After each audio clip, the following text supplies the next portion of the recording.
have a very special guest, and he's an actor, and he's from the Manchester area, and he's appeared in Shameless and a new film called Spike Island, and his name is Elliott Tittensor. Would you like to come and join us? Hello everyone, by the way. Is everyone all right? Say hello back, man. It's nerve-wracking, everyone is staring at me.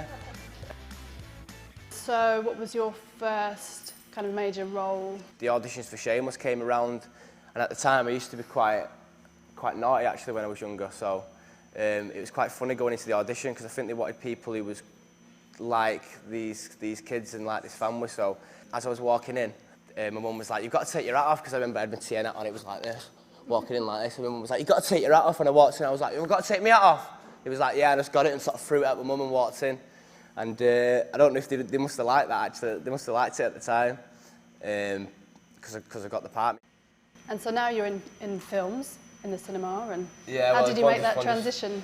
It was recently actually. I remember, I'm not sure if anyone watches My Mad Fat Diary, but one of my best friends, he's called Nico Mirallegro, who plays Finn in My Mad Fat Diary, and I remember he told me about an audition which was for Spike Island, which is basically a film about a group of lads who are in a sort of an indie band who like idolise the Stone Roses and want to get to the gig. So I rung up my agent, I was like, I need to get an audition for this job, and then I went to the audition, and but it's quite funny actually, the character's called Tits and my surname's Tittensor, so I walked in and said it's sort of fitting that it's that I do this part, because I remember my old football coach used to call me Tits and stuff, so that was just sort of dead fitting. I just had a laugh with him and it went from there really. Excitement is building at Spike Island. It promises to be Woodstock for the Manchester generation. My name's Gary Titchfield, but everyone's always called me Tits. It's not the best name in the world, but you know, it is mine. Was it hard to learn a script? I think at the start it was maybe a bit difficult. I didn't have as many lines, and I'm trying to think. I remember David Threlfall, who plays Frank in Shameless, so he sort of gave me good tips. He would say now, you just to make a map like in your mind of. I've seen a few documentaries anyway since, and it's like neurologists sort of say how that your brain, for it to work and remember things, you sort of create images and patterns in your head. That's how your brain remembers things. So this actor told me to do that. So with, say if there was lines and you was talking about a certain person, just try and connect an image to what you was about to say and what it would lead you into. So if you were saying that person was at a park or something like that, you'd try and remember the image of that in your head, like as snapshots of pictures, because supposedly pictures are a lot easier to remember. Because I think that once you know what your character's doing and what he goes through or she goes through emotionally, and like what the journey is through the scripts, like I think it's easier to know what the words are because you know what your character's thinking at that time. As a young boy, say at our age, 14 to 15, did you ever think that you'd go this far with acting and drama?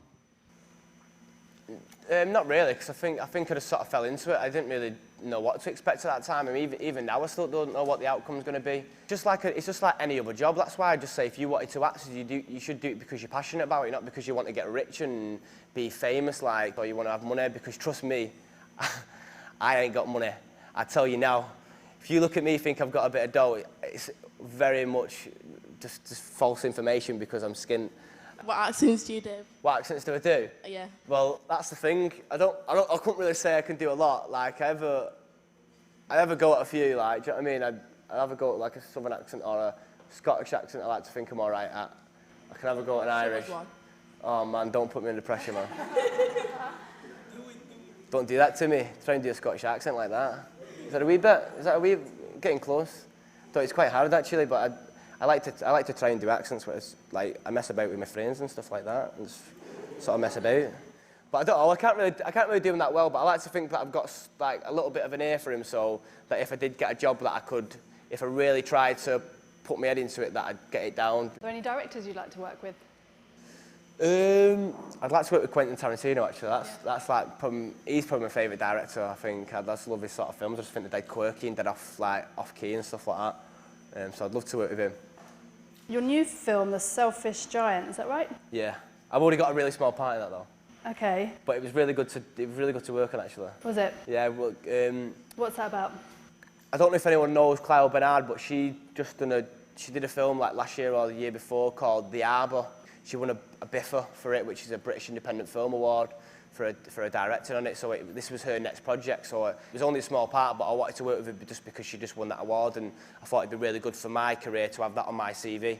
to say that I worked with her.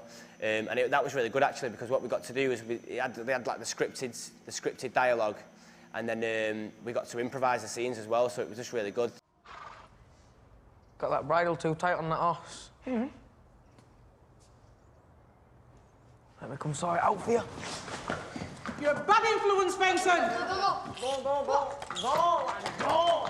What's the best advice what you give to somebody who wants to act? It's about being in touch with your own emotions.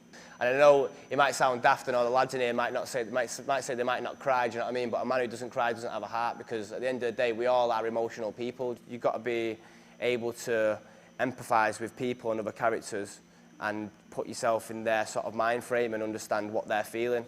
And I think once you're able to do that, I think that you respect people a lot more as well. I think before I learnt that, I think I was sort of not really bothered, just sort of willy-nilly laugh at people if I thought it was funny, because I like to take the mickey out of them, because it was good and it made me feel better. But I mean, what good is that, taking the mickey out of someone, do you know what I mean? If you've got a camera and you've got a few mates and you fancy, like, even if it's whatever it is, if it's comedy or something serious like sketches, or just something which you felt would be a good topic, like something of your area which you think needs sorting out, or something which you're not happy about, you know what I mean? Stick it on camera, make a story up about it, and voice your opinion on it. Nice on you.